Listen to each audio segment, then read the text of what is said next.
Hello' friends সকল, তোমালোকক মই দশম শ্ৰেণীৰ ছায়েন্সৰ ফাৰ্ষ্ট চেপ্টাৰটো পঢ়াই আছিলোঁ, ৰাসায়নিক বিক্ৰিয়াৰ সমীকৰণ।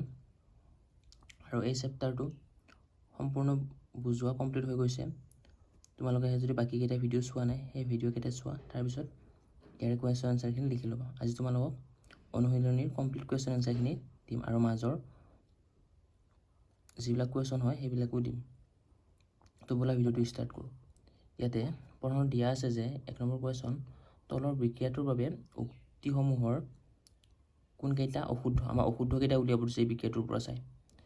ইয়াতে চোৱা, এই অপশ্যন দিয়া আছে যে লেড বিজাৰিত হৈছে, কাৰ্বন ডাই অক্সাইড জাৰিত হৈছে, কাৰ্বন জাৰিত হৈছে, লেড অক্সাইড বিজাৰিত হৈছে। এতিয়া চোৱা, আমি জানো যে অক্সিজেন লগ হ'লে জাৰিত হয় আৰু অক্সিজেন যদি আঁতৰি যায় বিজাৰিত হয়, বুজিলা।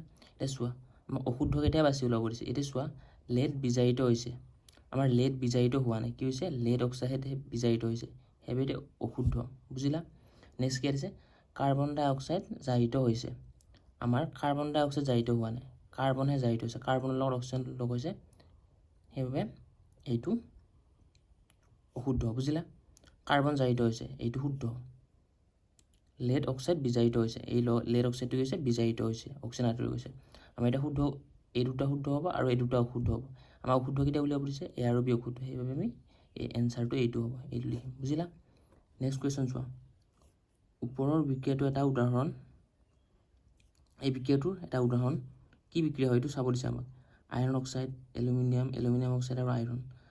1 নম্বৰ দিয়া আছে এ, সংযোজন বিক্ৰিয়াৰ উদাহৰণটো কি হয় সেইটো চাব দিছে আমাক।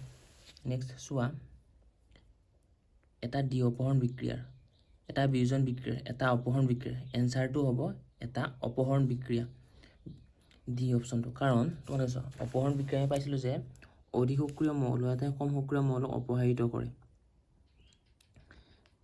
এতিয়া চোৱা, অধিক সক্ৰিয় মৌল এটা এলুমিনিয়াম কি কৰিছে, আইৰণক অপসাৰিত কৰি দিছে, বুজিলা। নেক্সট 3 নম্বৰ চোৱা, কি হৈছে, কি ঘটে যেতিয়া লঘু হাইড্ৰক্লৰিক এচিড লুৰ গুৰিত যোগ কৰা হয়। শুদ্ধ উত্তৰটো টিক চিন দিয়া। আমাৰ ইয়াৰ শুদ্ধ উত্তৰটো হ'ব হাইড্ৰজেন গেছ আৰু আইৰণ ক্লৰাইড উৎপন্ন হয়, এই এ নম্বৰটো শুদ্ধ, বুজিলা। নেক্সট কুৱেশ্যন চোৱা, সন্তুলিত ৰাসায়নিক সমীকৰণ কি, ৰাসায়নিক সমীকৰণসমূহৰ কিয় সন্তুলিত কৰিব লাগে, এই এনচাৰটো আমি এতিয়া চাম, ব'লা। তোমালোকে এনচাৰটো চোৱা, যে যি সমীকৰণত বিক্ৰিয়ক আৰু বিক্ৰিয়াজাত পদাৰ্থৰ পৰমাণুৰ সংখ্যা সমান হৈ থাকে তেনেবোৰ সমীকৰণক সন্তুলিত ৰাসায়নিক সমীকৰণ বোলা হয়। ভৰৰ নিত্যতা বিধি অনুসৰি ৰাসায়নিক বিক্ৰিয়াত কোনো পৰমাণুৰ সৃষ্টি বা ধ্বংস নহয়, অৰ্থাৎ ৰাসায়নিক বিক্ৰিয়া এটাত বিক্ৰিয়াজাত পদাৰ্থৰ মৌলবোৰৰ মুঠ ভৰ বিক্ৰিয়াৰ মৌলবোৰৰ মুঠ ভৰৰ সমান হ'ব লাগে, এইটো বিক্ৰিয়কৰ, সেইবাবে ৰাসায়নিক সমীকৰণ এটা সন্তুলিত কৰা হয়, বুজিলা। সেইখিনি তোমালোকে লিখি লোৱা এনচাৰটো। নেক্সট চোৱা, কুৱেশ্যন দিয়া আছে যে তলৰ উক্তিসমূহ ৰাসায়নিক সমীকৰণৰ ৰূপত লিখা আৰু সন্তুলিত কৰা। আমি আগতে শিকিছোঁ যে ৰাসায়নিক সমীকৰণ কেনেকৈ লিখিব লাগে আৰু সন্তুলিত কেনেকৈ কৰোঁ। তোমালোকে যদি বাকীকেইটা সেই ভিডিঅ' চোৱা নাই, তোমালোকে সেই ভিডিঅ'কেইটা চোৱা আগত। এতিয়া চোৱা, হাইড্ৰজেনৰ ৰাসায়নিক সংকেত হৈছে H2+, কি গেছ বুলি কৈছে, নাইট্ৰজেন, নাইট্ৰজেনৰ সংকেত হৈছে N2, আৰু বিক্ৰিয়াজাত পদাৰ্থ কি উৎপন্ন হয়, এমনিয়া, এমনিয়াৰ সংকেত হৈছে NH3। এতিয়া আমি সন্তুলিত কৰিব লাগে। চোৱা, এইফালে হাইড্ৰজেন দুটা আছে, এইফালে নাইট্ৰজেন দুটা আছে, এইফালে নাইট্ৰজেন এটা আছে, হাইড্ৰজেন তিনিটা আছে। আমি চাওঁ প্ৰথমতে যে সকলোতকৈ বেছি পৰমাণু থাকে, কাৰ আছে, সকলোতকৈ বেছি হাইড্ৰজেনৰ। এতিয়া চোৱা, হাইড্ৰজেন বেছি আছে, হাইড্ৰজেন এইফালে সমান কৰিব লাগিব।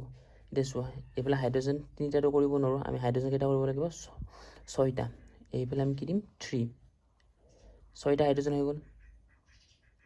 6টা হাইড্ৰজেন হোৱাৰ লগে লগে এইফালে আমি হাইড্ৰজেন 6টা কৰিব চাম, এইফালে 2 দি দিম, হাইড্ৰজেন কেইটা হ'ল, 6টা হৈ গ'ল, নাইট্ৰজেন 2টা হৈ গ'ল, এইফালে নাইট্ৰজেন 2টা, এতিয়া দুয়োফালে ইকুৱেল হৈ গ'ল, এটা সন্তুলিত হৈ গ'ল। নেক্সট কুৱেশ্যন চোৱা তোমালোকে, বি নম্বৰ, হাইড্ৰজেন ছালফাইডে বায়ুত দাহিত হৈ পানী আৰু ছালফাৰ ডাই অক্সাইড উৎপন্ন কৰে। হাইড্ৰজেন ছালফাইডৰ সংকেত হৈছে H2S আৰু বায়ুৰ সংকেত হৈছে O2 অক্সিজেন দাহিত হৈ কি উৎপন্ন কৰে ৱাটাৰ পানী H2 পানীৰ সংকেত হৈছে H2 আৰু সালফাৰ ডাই অক্সাইড হৈছে SO2 উৎপন্ন কৰে এতিয়া চোৱা এইফালে হাইড্ৰোজেন দুটা হৈছে এইফালে হাইড্ৰোজেন দুটা হৈ আছে এইফালে অক্সিজেন দুটা হৈ আছে এইফালে অক্সিজেন তিনিটা হৈ আছে সালফাৰ কেইটা হৈছে এইফালেও এটা হৈ আছে এইফালেও এটা হৈছে আমি এতিয়া সন্তুলন কৰিম সকলোতকৈ বেছি কোনফালে হৈছে সকলো সেম হৈ আছে আমি প্ৰথমতে চাম যে এইফালে অক্সিজেন বেছি হৈছে আমাৰ সকলোতে সেম না অক্সিজেন এইফালে বেছি হৈছে অক্সিজেন এইফালে তিনিটা হৈ আছে আমি এইফালে অক্সিজেন সন্তুলিত কৰিব চাম আমি এইফালে কি কৰিলোঁ 3 দি দিলোঁ 3 দিয়াৰ লগে কি হ'ল অক্সিজেন আমাৰ 6টা হৈ গ'ল এইফালে অক্সিজেন 6টা হোৱাৰ লগে এইফালে আমি 3টা অক্সিজেন বঢ়াব লাগিব ইয়াতে আমি কি কৰিম 2 দি দিলোঁ 2 দিয়াৰ লগে কিমান অক্সিজেন 4টা হৈ গ'ল আমাৰ আৰু দুটা অক্সিজেন লাগে আৰু ইয়াতে অক্সিজেন আছে ইয়াতে 2 দি দিলোঁ আমাৰ কিমান হ'ল অক্সিজেন 2 2 4 6টা হৈ গ'ল অক্সিজেন 6টা হোৱাৰ লগে এইফালে হাইড্ৰোজেন কেইটা হৈ গ'ল 4টা হৈ গ'ল সালফাৰ দুটা হৈ গ'ল এইফালে কেইটা আছে চাওঁ আমি হাইড্ৰোজেন ইয়াতে 2 দিয়াৰ লগে আমাৰ কিমান হ'ল 4টা হৈ গ'ল সালফাৰ দুটা হৈ গ'ল ইয়াতে 2 দিয়াৰ লগে বুজিলা এটা দুইফালে ইকুৱেল হ'ল এইটো সন্তুলিত হৈ গ'ল নেক্সট সি নম্বৰ কুৱেশ্যন নেক্সট তোমালোকে সি নম্বৰ কুৱেশ্যনটো চোৱা মই তোমালোকক ভিডিঅ'টো পোষ্ট কৰাই কিনে দেখাইছোঁ তোমালোকে লিখি লোৱা ডি নম্বৰ কুৱেশ্যন 6 নম্বৰ কুৱেশ্যনৰ এনসাৰ কেইটা তলৰ ৰাসায়নিক সমীকৰণসমূহ সন্তুলন কৰা এইটো এনসাৰটো হ'ব এইটো বি নম্বৰৰ এনসাৰ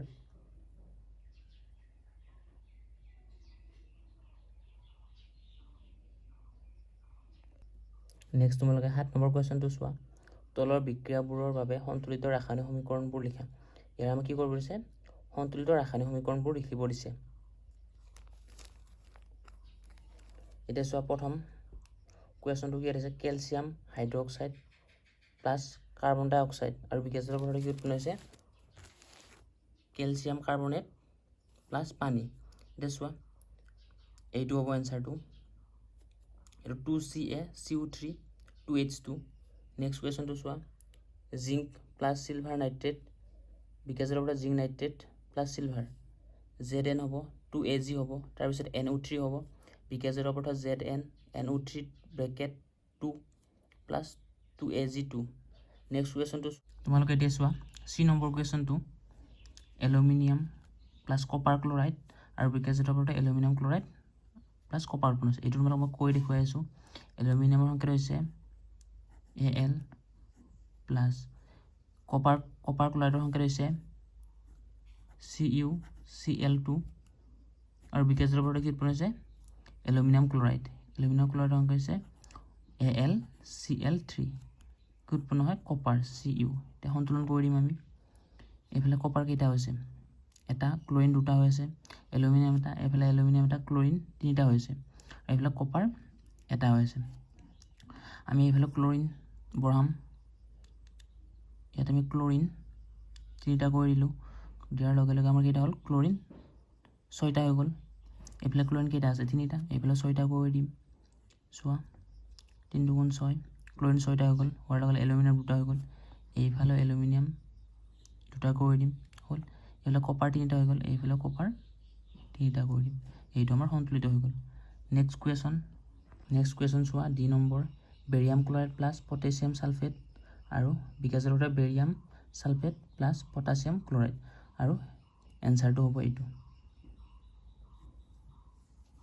নেক্সট চোৱা 8 নম্বৰ কুৱেশ্যনটো তলৰ দিয়াবোৰৰ বাবে সন্তুলিত ৰাসায়নিক সমীকৰণ লিখা আৰু প্ৰতিটোক কোন প্ৰকাৰৰ বিক্ৰিয়া চিনাক্ত কৰা আমাৰ কোন প্ৰকাৰৰ বিক্ৰিয়া চিনাক্ত কৰিব দিছে এতিয়া চোৱা ইয়াত দিয়া আছে potassium bromide aqueous barium iodide aqueous বিকাশৰ পদাৰ্থ potassium oxide aqueous plus beryllium bromide ইয়াৰ সংকেতটো হ'ব এইটো আৰু এইটো ডি অপহৰণ বিক্ৰিয়া হ'ব বুজিলা নেক্সট আমি চাম বি নম্বৰ কুৱেশ্যনটোৰ এনসাৰ চোৱা বি নম্বৰ কুৱেশ্যনটোৰ answer zinc carbonate solid zinc oxide solid carbon dioxide gas ইয়াৰ সংকেতটো হৈছে এইটো আৰু এইটো বিক্ৰিয়া হৈছে বিয়োজন বিক্ৰিয়া নেক্সট কুৱেশ্যনটো চোৱা হাইড্ৰোজেন গেছীয় স্তৰত আছে ক্লোৰিন গেছীয় স্তৰত আছে বিকাশৰ পৰা হাইড্ৰোজেন ক্লৰাইড গেছীয় স্তৰত আছে আৰু ইয়াৰ সংকেতটো হৈছে এইটো আৰু এইটো বিক্ৰিয়া সংযোজন বিক্ৰিয়া হ'ব।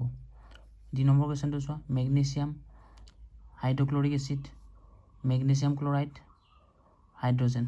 ইয়াৰ সংকেতটো ৰাসায়নিক সমীকৰণটো হৈছে এইটো, আৰু এইটো অপহৰণ বিক্ৰিয়া।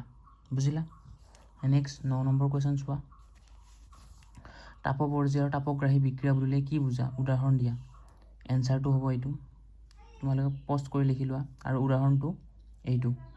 বুজিলা? নেক্সট কুৱেশ্যন চোৱা, 10 নম্বৰ, শ্বসন এটা তাপপৰ্জী বিক্ৰিয়া বুলি কিয় বিবেচনা কৰা হৈছে? ব্যাখ্যা কৰা। এনচাৰটো হ'ব এইটো, তোমালোকে পষ্ট কৰি লিখি ল'বা।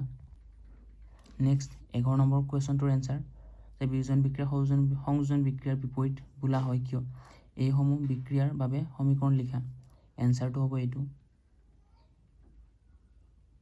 আৰু উদাহৰণ কেইটা এইকেইটা। 12 নম্বৰ কুৱেশ্যনৰ এনচাৰ হৈছে এইকেইটা। উদাহৰণ দিব দিছে, তাপ, পোহৰ আৰু বিদ্যুৎ এইকেইটাৰ বিক্ৰিয়াৰ এটাকৈ উদাহৰণ দিব দিছে এইকেইটা। 11 নম্বৰ কুৱেশ্যন আছে, অপহৰণ বিক্ৰিয়াক দ্বি অপহৰণ বিক্ৰিয়াৰ মাজত পাৰ্থক্য কি? বিক্ৰিয়াবোৰৰ সমীকৰণ লিখা। এনচাৰটো হ'ব এইটো, যে অপহৰণ বিক্ৰিয়াক দ্বি অপহৰণ বিক্ৰিয়াৰ বিপৰীত বিক্ৰিয়া বুলি কোৱা হয়, কাৰণ অপহৰণ বিক্ৰিয়াত অধিক সক্ৰিয় মৌল এটাই কম সক্ৰিয় মৌলক অপসাৰিত কৰি নিজে প্ৰতিস্থাপিত হয়। বুজিলা? আৰু ইয়াৰ উদাহৰণ হৈছে অপহৰণ বিক্ৰিয়াৰ উদাহৰণ এইটো, আৰু দ্বি অপহৰণ বিক্ৰিয়াৰ উদাহৰণ এইটো। বুজিলা? নেক্সট 14 নম্বৰ কুৱেশ্যনৰ এনচাৰটো হ'ব এইটো। 15 নম্বৰ কুৱেশ্যনটোৰ এনচাৰ চোৱা। 15 নম্বৰ কুৱেশ্যনটোৰ এনচাৰ হ'ব এইটো। চোৱা, 16 নম্বৰ কুৱেশ্যনৰ এনচাৰ,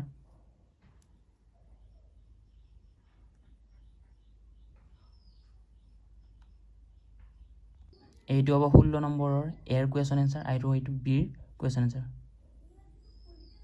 আৰু এইকেইটা উদাহৰণ।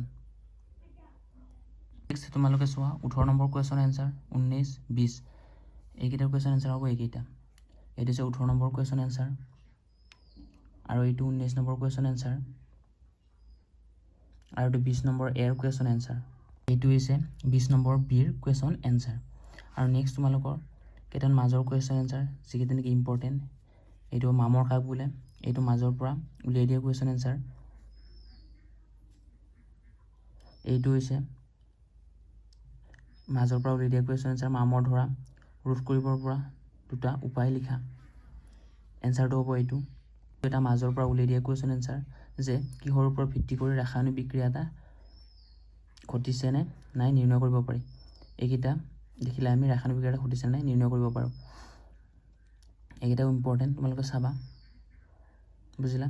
আৰু ইয়াৰে ভিতৰত তোমালোকৰ 11 নম্বৰ কুৱেশ্যনটোৰ এনচাৰ সকলোতকৈ ইম্পৰ্টেণ্ট, এইটো মষ্ট ইম্পৰ্টেণ্ট, এক্সামত প্ৰায় আহিয়ে থাকে। তোমালোকে হয়তো সকলোৱে বুজি পাইছা বুলি ধৰি লৈছোঁ। তো ভিডিঅ'টো এইখিনিয়ে আছিল। Thank U.